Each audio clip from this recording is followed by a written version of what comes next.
Wayne here from Root River Rod Co. We're continuing on with our midge series, and we are moving up the water column to the meniscus right now.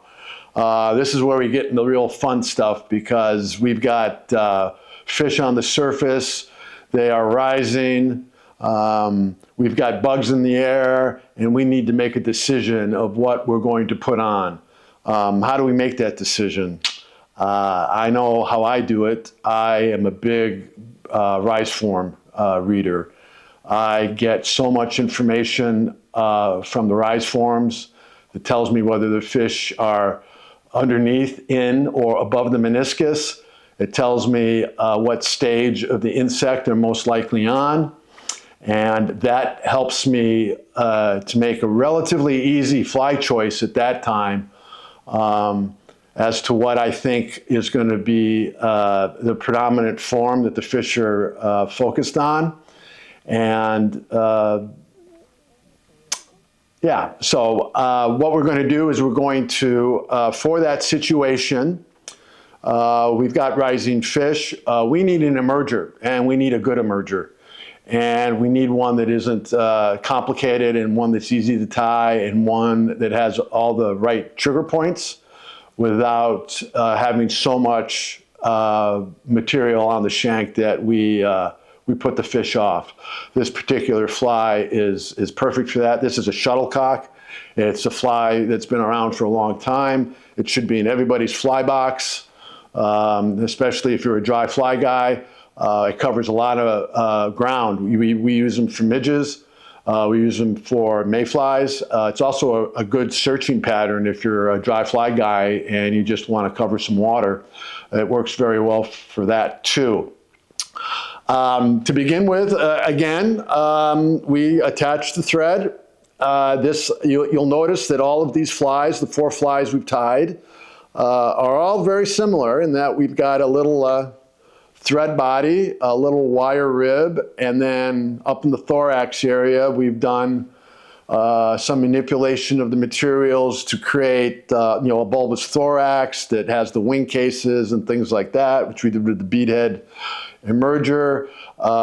With the miracle midge, we got a little bit of the wing showing out, and we've represented some of the chemistry and gases and things like that that help buoy and move the insect up through the water column. And now that we are at the meniscus, we have the situation where we have a bug that's about ready to transfer from a water-breathing creature to an air-breathing creature. And it's at that time where it's transitioning between those 2 stages that the insect is the most vulnerable, and any predator will always focus on the most easily obtainable food source. And whether it's a lion, a snake, or in our case, trout, they will focus on the fish, they'll focus on the insects in this particular stage. And if you guess right with your fly selection, you're going to have some really awesome fishing on the surface. So I laid down my little thread body, and then I'm just going to, again, with my silver wire, tie that in. Same process, just light pressure on the tinsel, or the wire, excuse me, to have it conform to the shank. We move back up, and then maybe one more time up and down just to give us a little bit of size and a little bit of taper. So I've got the wire attached. Like with the other 3 flies, we're just going to spiral it forward and open even turns. We don't need to get crazy about how many turns. The fly will tell you how many turns it needs, it can take. You can see that we've got these spaced, whatever distance that is, and we just keep that up all the way up till, I like to bring it all the way up to almost to the head. That's just my personal style. You can stop it at the 3/4 point if you like, whatever. A lot of this is all personal choice and the way you like to tie flies. I always like to, if I can take a material and I can double it back and re-secure it, I always do. As you can see, that's what I'm doing here with this wire. If I have an opportunity to do that, I'm always going to do that. Another good thing is that it takes the thread away from the hook eye, so we don't have to worry about crowding the eye, which is always a problem with small flies. It's a problem all the time with new tires, but with small flies, understanding the proportions and how much shank I have to work with and all of that takes time. And this is one little trick that you can do to make sure you have your eye always clear. You don't have to tie off your materials over the eye. You can tie them off facing backwards. The fly tying police won't come and investigate you for doing that. So I just helicoptered the wire off, and now I'm just going to move the thread back. I'm using my own experience and eyes to give myself enough clearance for the next step here, which is I'm going to put a CDC wing on here, and what that wing is going to represent, and before I'll tie it on, I'll just put it up to the vise and show you, is that it's going to represent the partially emerged adult as it's extracting itself from its pupal cuticle. So what we have here, what we're going to end up with is a fly that represents half of a water-breathing creature and half of an air-breathing creature. And what we want to do is we want to attach the CDC. So I just take two nice matched pairs of CDC. The quality is not necessarily a big consideration here because we don't really need the best CDC in the world for this. As long as it's not those kind of CDCs that have about, got a real thick stem and 3 or 4 little fibers hanging off of it. As you can see, this is pretty nice, but it's nothing special. This is just wild mallard that I bought, that you can buy online, wherever. So what I'm going to do, I'm not going to worry about the length of the material I'm going to attach. As we know in our fly tying, we basically want to have the wing in this case, or the body, to be approximately the length of the hook shank here. That's just for proper balance, but we'll take care of that later. So what I want to do is I'm kind of just stroking these things forward and getting a nice pinch point and a tie-on point for me.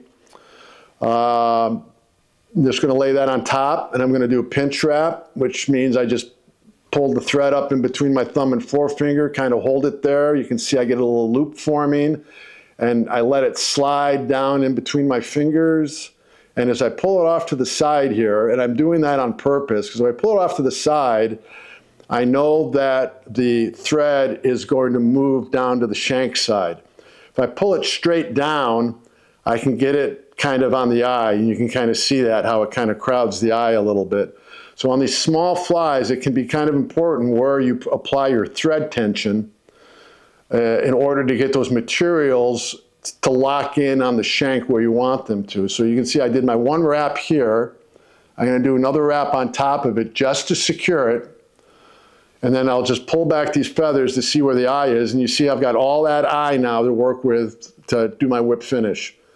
So, I've got good management of my eye. I'm not going to crowd it. And I've got good management of my shank. So that's great. So I'm going to put in a couple more securing wraps. Remember, the best way to tighten is to pull 180 degrees away from where you want the tightening point. So if I want it to tighten on the bottom, I pull up straight. You see how, when I'm pulling up straight, you see how the wing here reacts to that. And if I pull down on the bottom, it wants to pull down. So that secures it on the top and the bottom. And then one more finishing wrap, and that is locked in place. One little tip that I like to share is what I always do when I have this type of a fly where I've got CDC or something over the eye, is I like to come over and do a wrap around once, twice, and as you can see, what happens here is that really creates some separation at the tie-down point between the shank and the eye. It also sets the material at kind of a 45-degree angle. And I can mess with that angle if I want by the way I apply thread pressure. But that's just fine with me. And that also gives me a really good secure tie down area for all of the CDCs. You can see I'm pulling on these butts, and you see how that shank is moving? I could break that hook point off. That's how secure that is. So what I'm going to do is I'm going to come in here. It's easier to do this one feather at a time. So I'm going to pull one feather off, take my scissors, lay them down flat on the shank and cut. You see how I make a nice clean cut there? I'm going to do the same thing. Another trick you can do with your materials is give them a spin. And if you spin them, you see how everything comes into a common plane, and you just put your scissors in between there, right on the shank, and cut. Now, if I want to really secure this down, and this is an old Randall Kaufman trick, if any of you guys remember Randall Kaufman, I've got these little exposed butts. I come back with my thread, I catch the butt in the middle there, I pull it down, I come up on the other side, I do the same thing, and that's not going anywhere. And then I'm just going to cover up with some flat thread wraps. Back to my favorite squirrel dubbing for a little thorax. Nice thin application, making sure I haven't spun this so tight that I don't have any of that spiky effect, which I love, which is why I use this. One wrap, two wraps, three wraps, going to do one more. And in order to, here's a little trick too to help you have a little bit more durable flies. If I take that thread and I wrap it down the shank in the back of that little dubbing ball and come down, I've created a little bit of a dam so that dubbing isn't going to work itself down the shank. And then if I move my thread, I can come in right through the middle here, and I've kind of secured that down so that dubbing isn't going to go anywhere. I pull this wing back. I'm going to do my whip finish. I pull the wing back. This is why you should learn how to whip finish with your hands and not have to rely on tools, because look what I can do. And then I can just control all that perfectly. We'll do a whip finish video one of these days. 2, 3, 4 whips. You see that eye is completely clear. And this is a size 22 hook. There's my whip. Give it a wiggle to make sure it sets. Give that a snip. My wing here is a little long. Now, you don't necessarily have to cut this right now. You can cut it at the stream side. There may be a situation where you want to have it long. Maybe you are you have trouble seeing things, and you can having that extra long wing will help you with distance to see this fly. But what I'm going to do is I'm going to cut it down, and I'm just going to do a standard cut it down to the length of the body. Another thing that's interesting too is that sometimes the midget or the fish will focus on the bugs when they're only maybe a quarter emerged. So like if I clipped it right here, like for a quarter of an emergence, or up here for like half the body, or maybe 3/4 of the body. This is all up to you. It's fun to carry these flies with different wing lengths, and if you run into a hatch situation, to give them all a try and then see how the fish react to it. This is how we learn. This is what it takes to become a hatch matcher, playing around and to understanding what the fish like to see. So I'm just going to cut that off at about the halfway point, right there. Kind of flares out all nice. So this is going to ride in the water with the body underwater and the wing above. When you're fishing it, you'll be able to see this pretty easily. That would be your how you would identify the fly in the water. And you can also hit this with a little UV glue if you'd like. It'll add a little bit of weight and it'll kind of cant it a little bit more. And you can add some wraps down here, 3 or 4 wraps down here at the end.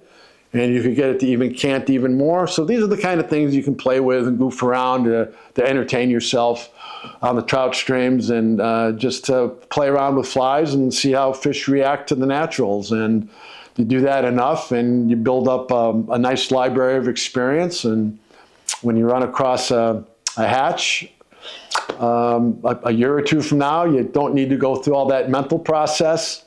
You just look and you kind of know what to do, and you pull the fly out and go out there and have some fun. So